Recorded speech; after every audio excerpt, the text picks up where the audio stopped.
What's good, you absolute sweats, and welcome back to the channel. I'm Biggie Sweats, and today I'm bringing you a Windwalker Monk guide for Mythic Plus and raiding in Season 1 of War Within. This guide is hopefully going to tell you everything you need to know to get started, everything you need to do good DPS, and to get yourself prepared for raiding and Mythic dungeons. Now, before we jump right in, I just want to make sure you guys know what's going on with this. We used to do these guides back in Dragonfly, and we're bringing them back, and we're going to stay up to date. I'm going to offer as many guides as we can get out for multiple different classes that I have leveled up at the moment and I'm playing. I just want to offer a beginner perspective to help those that are new and maybe looking to change their main a good starting point. So make sure we like, comment, and subscribe, and check us out over on twitch.tv/Biggie Sweats. Let's jump right into the video. Alright, let's dive into what makes Windwalker Monk so powerful in Season 1 of the War Within. As well as a few things to watch out for, we'll break down both the strengths and weaknesses of the class so you can understand what you're dealing with and whether this class is for you. So, as for strengths, the spec has a ton going on right now, starting off with stat scaling. First off, the stat scaling has seen a pretty big improvement. Haste in particular is going to play a larger role, making your abilities feel more fluid and responsive. This means smoother gameplay and more consistent damage. Then there's mobility. So when it comes to mobility, Windwalker Monks are still the top of their game. If you loved how fast and agile they were in Dragonflight, you're going to feel right at home. We can zip around the battlefield like no other class, which is perfect for dodging mechanics and staying in the fight. You have roll, flying, serpent kick. There's so much going on to make them speed up, and they can break routes. It's a fantastic mobility class. Now let's talk about some damage. Windwalker Monks have some serious burst potential. So during their cooldown windows, especially if timed with Power Infusion and Time Warp, the cooldowns happen every 90 seconds depending on your talent choices. So you can really pump out great burst damage and pretty frequently, to be honest. Monks also have a lot of talent flexibility, as a lot of classes do this season and this expansion because of our new hero talents, but monks have a preferred playstyle, so you can either go fast-paced or one that allows more breathing room depending on what you like. You might lose a bit of DPS here and there, but you know, if you find your right style, you're going to enjoy it more anyway. Now, monks on all strengths and no weaknesses. It does come with some weaknesses, and defensive reduction is one of them. With the loss of dampen harm, it's one of our key mitigation abilities, so we're a little vulnerable to high damage situations, but you can get through it using other stuff. Fortify and Brew, Karma, they all help. We've also lost a little bit of our AoE burst because we no longer have Fatal Flying Guillotine, so our ability to dish out massive AoE all at once has dropped, but we have gained Flurry, which is a really cool new ability about stacking up damage and spending energy points, so we do gain that back. And unfortunately, we don't have any immunities or something really unique we bring to the encounter. So monks do lack that.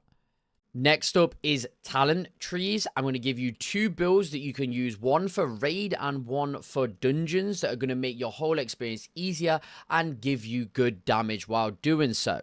Now, first up, we have the raid talents. We're going to be choosing Shadowpan as our hero talent, and going down the hero talent section, we're going to start with Flurry Strikes. We're going to be taking Pride of Pandaria, then Veteran's Eye, Martial Precision, then into Protect and Serve, then One versus Many, Predictive Training, Against All Odds, Efficient Training, Vigilant Watch, and Wisdom of the Wall.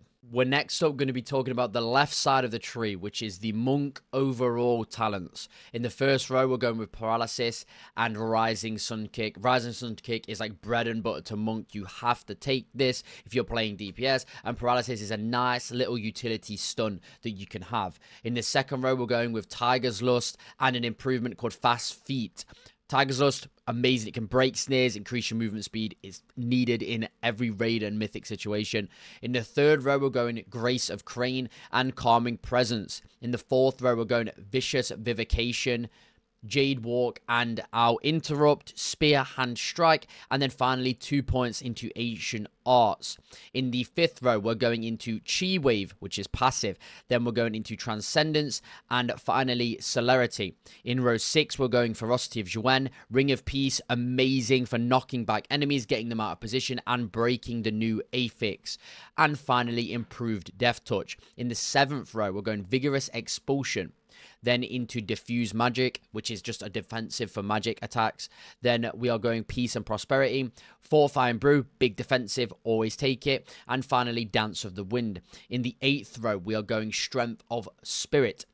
Then we are going Summon White Tiger Statue, which is also a passive now. And then we're going to improve our Fortifying Brew with Expeditious Fortification.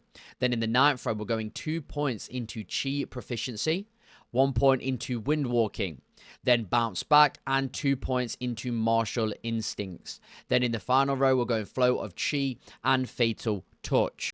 Next up, we're talking about the Windwalker only talents that we can take. First up is Fist of Fury, which is a huge DPS for us, and we have to go anyway. And then in the 2nd row, we're going Momentum Boost. We're going Combat Wisdom, which now makes Expel Harm passive, so you don't have to worry about clicking it anymore. Then we're going into Acclamation. Then in the 3rd row, we're taking Touch of Tiger, Ascension, and Ferociousness. In the 4th row, we are taking Teachings of the Monastery and Glory of the Dawn. In the 5th row, we are going Courageous Impulse, Storm, Earth, and Fire. Again, another major CD for Windwalker Monks. We are always going to be taking this no matter the environment. It is fantastic DPS. Then we are taking Hit Combo, another very important ability. Monks have a thing where they can't really use the same ability twice in a row as they build up hit combo stacks. So this is what we're taking for the best damage. Then we are going Brawler's Intensity. In the 6th row, we are going Dance of Chi Ji. We are going Drinking Horn Cover, Ordered Elements, and Strike of the Windlord, which is a huge hitting, shorter cooldown ability that procs one of our talents in Mythic Plus, not in raiding, but we go this for the sheer damage increase and button. Then in the 7th row, we are going Zhuen, which is known as our main CD. We're going to be popping this in burst phases and fights. It's going to provide so much damage, so we're always going to take Zhuen. Then we are taking Inner Peace, and finally, Thunder Fists. In row 8, we are taking Rising Star, Invoker's Delight, and Dual Threat, and finally, Gale Force. In the 9th row, we are going Whirling Dragon Punch, another huge hitting ability for us on a short cooldown. Then we are taking Zhuen's Battle Gear and Communion with the Wind. In the final row, we are going Knowledge of the Broken Temple, Fury of Zhuen, and Darting Hurricane. Now, this is our overall build for raiding. I will drop the talents down below so you can make it easy copy over, but that is our raiding build. Next up, we're talking Mythic Plus talents. Now, the hero talents, luckily, do not change even the slightest, so we can keep the hero talents the same. But as we look over to the monk side of things, the monk only talents, only a few changes have happened. So this time, I'm not going to explain everything, but we are going into Bounding Agility, we're going into Disable, and we are going into Detox. These are the only changes between the talent builds. Detox is a huge one, as you can remove all your disease and poison effects. And for dungeons, there's a lot of them, and this will help your healer so much. And then we have the Windwalker side of things. This is where we're seeing significant changes as we head more into AoE than we do single target. So I'll start from the beginning once again. We're going into Fists of Fury, row 1. Row 2, we're taking Momentum Boost, Combat Wisdom, and Acclamation. Row 3, we're taking Touch of Tiger, Ascension, and Ferociousness. Now, row 4, we're going to see some differences here. We're starting with Crane Vortex, then we're going Teachings of the Monastery, and Glory of the Dawn. Row 5, we're taking Jade Ignition, Storm, Earth, and Fire, and Hit Combo. Row 6, we're taking Dance of Chi Ji, Ordered Elements, and Strike of the Windlord. Row 7, we are taking Invoke Zhuen. We are taking Inner Peace, Rushing Jade Wind, and Thunder Fists. Row 8, we are taking Rising Star, Invoker's Delight, Dual Threat, and Gale Force. In row 9, we are taking Whirling Dragon Punch, Zhuen's Battle Gear, Transfer and Power, and finally Communion with Wind. And in the very final row, we are taking Revolving Whirl and Fury of Zhuan. Now, these are our Mythic Dungeon talents. As you can see, they aim more for AoE while still holding single target bursts for the bosses. Next, let's cover stats, consumables, gear, everything you need to know to get prepped and ready to take on this content. So first up, Monk's stat priority has changed, as a lot of classes have, but this time with the Shadow Pan, we are going Agility as our main stat, then Haste as it's so important right now, then Versatility, Critical Strike, and Mastery. Then finally, we have Consumables, Gems, Weapon Buffs, all of that good stuff. Our flasks are going to be Flask of Tempered Swiftness or Alchemical Chaos. Combat potions are going to be Tempered Potions. Health potion is called the Algari Healing Potion. Always have these. There's so much hard-hitting stuff this season. Recommended to take, and they share their CD with the Tempered Potion, so use them wisely. Our weapon buff is going to be Algari Mana Oil. This gives us crit and haste on both of our weapons. Then our Augment Rune is the Crystallized Augment Rune. Our food is Feasts of Midnight Masquerade, but if you don't want to get them, Everything Stew is going to be your go-to. The gems. Now, we're going to be taking our Diamond Gem, which is Culminating Blasphorite, which is primary stat and a critical effect. And then our other gems are going to be the Versatile Emerald. Now, I would suggest simming everything, of course, because stat weights can be very different depending on what you need. So you could take other gems instead of this one. So sim your stuff. Now, when we're talking about best in slot gear, this is difficult because there is some set best in slot gear. Some perfect items that will give you your absolute best possible DPS, but as you're gearing up, it is important to know that chasing one singular stat is just going to result in probably lower DPS because of diminishing returns. Now, what I would suggest is every new piece of gear you get, if you're struggling, please sim it. Now, I want to go over some basic best in slot stuff that probably you won't beat anywhere else. Now, your neck being one of them is Saruki Zealot's Insignia from Silkran in the raid. Your cloak is the Wings of Shadowed Sorrow, again from the raid. Then we're talking our weapons. So the Honored Executioner's Perforator is going to be your best two-handed weapon, but for single target, you really want two one-handers. So Void Reaper's Warp Blade from the raid from Kivessa, and the Elrich Fist of Deception from Stonevault. They're going to be your best two weapons. Now, talking best in slot gear, you're going to be chasing your tier set, as it's always going to be an upgrade in DPS. Now, our 2 set for Windwalker Monk is pretty lackluster. It's not a huge DPS increase, maybe like 1%. It's definitely one of the lower ones down there. But our 4 set is pretty fantastic when it comes to giving us some extra AoE and some extra damage with Tiger Palm. So you really want to be chasing the 4 set, as the 2 set isn't really that important, but the 4 set really is. Plus, it looks fantastic. The theme they've gone for this time is just so cool. So finally, we have Trinkets, which can always be quite difficult to talk about. So I'm going to give you some options for single target and AoE that you can at least aim for. So for single target, there's 4 that you should be aiming for. 2 from the raid, 2 from dungeons. Best of all is the Treacherous Transmitter.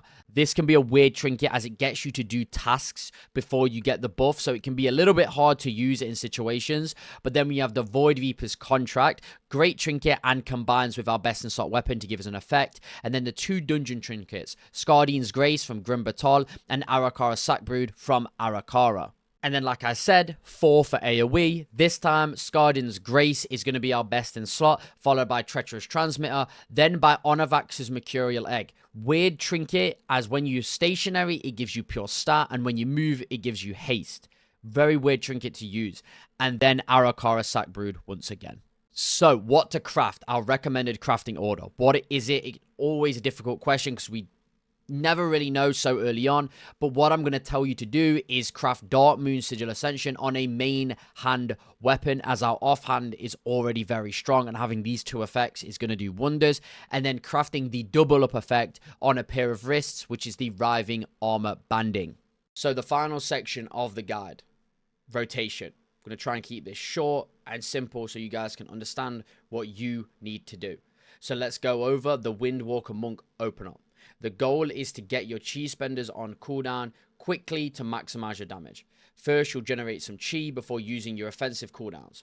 So this looks like, as you can see on screen, Tiger Palm to Rising Sun Kick, Tiger Palm again, then into Invoke, Zhuen, Storm Earth Fire, 2 of your major CDs.